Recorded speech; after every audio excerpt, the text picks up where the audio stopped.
Press meet কেন ডেকেছেন বিষয়? নমস্কার, আমার প্রিয় রায়গঞ্জ লোকসভাবাসীবৃন্দ।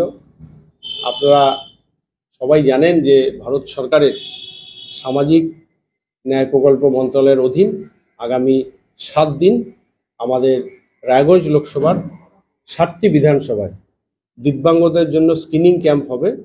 সেখানে তারা আসবে এবং বিভিন্ন আমাদের যে বিধানসভাগুলো রয়েছে তার সময় এবং কোথায় হবে সেই স্থান নির্ধারণ করা হয়েছে। আমরা মাইক যোগে যেমন জানাবো, আমরা লিফলেটের মাধ্যমে জানাবো। তার সাথে আমাদের বিভিন্ন স্তরের যারা সমাজকর্মীরা রয়েছেন তাদেরকে দিয়ে আমি জানাবো। আগামী 7 দিন আমাদের এই জেলায় লোকসভায় ক্যাম্প হবে। সেখানে দিব্যাঙ্গদের স্ক্রিনিং ক্যাম্পের সাথে সাথে ওখানে যারা তাদের ক্রাইটেরিয়াতে এলিজিবল হবেন তাদেরকে বিনে পয়সায় ভারত সরকার থেকে তাদের যে সমস্ত ইনস্ট্রুমেন্টগুলো রয়েছে সেটা দেওয়া হবে। এবং এই ক্যাম্পে আরও একটা উল্লেখযোগ্য দিক হলো 60 ঊর্ধ্ব যারা রয়েছেন প্রবীণ নাগরিকরা তারাও এই ক্যাম্পে আসতে পারবেন। তাদের জন্য ওখানে স্ক্রিনিং হবে। কারো কানে মেশিন বা তাদের হাঁটার জন্য তাদের যে স্ক্যাচ বা লাঠি বা আরও অনেক কিছু রয়েছে তারাও আসতে পারবেন। এবং যারা 60 ঊর্ধ্ব রয়েছেন তাদের কোনো সার্টিফিকেট লাগবে না, তারা বয়সের প্রমাণপত্র স্বরূপ তারা আধার কার্ডটা নিয়ে আসলেই হবে। আমি সর্বস্তরের সাধারণ মানুষকে এবং আমি প্রেস ক্লাবের সমস্ত সকল সদস্য সহ আমাদের সমাজের বিভিন্ন স্তরের মানুষকে অনুরোধ করব, আমাদের সমাজে যারা দিব্যাঙ্গ রয়েছে আপনারা ঠিক নিজ নিজ বিধানসভার আমাদের যেরকম আগামীকাল থেকে এই ক্যাম্পটা শুরু হবে।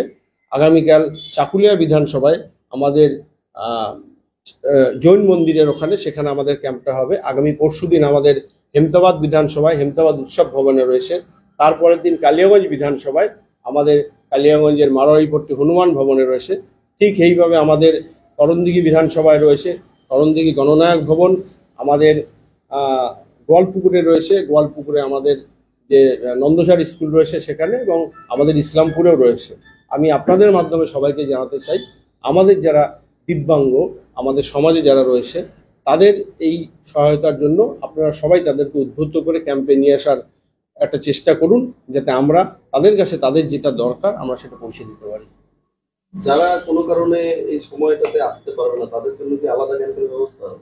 না, এই 7 দিনই এটা আমাদের সময় দিয়েছে। আমি সবাইকে অনুরোধ করবো, এখনো সময় রয়েছে। কেউ যদি বাইরে থেকে থাকে, আমাদের আগামীকাল থেকে যেরকম চাকুলিয়ায় শুরু হবে, এখনো অন্যান্য যারা বিধানসভা রয়েছেন আমি তাদেরকে অনুরোধ করব যে আপনারা যদি কোনো কারণে হয়তো কালকে চাকুলিয়ায় যেতে পারেননি, পার্শ্ববর্তী বিধানসভাতেও তারা যেতে পারেন।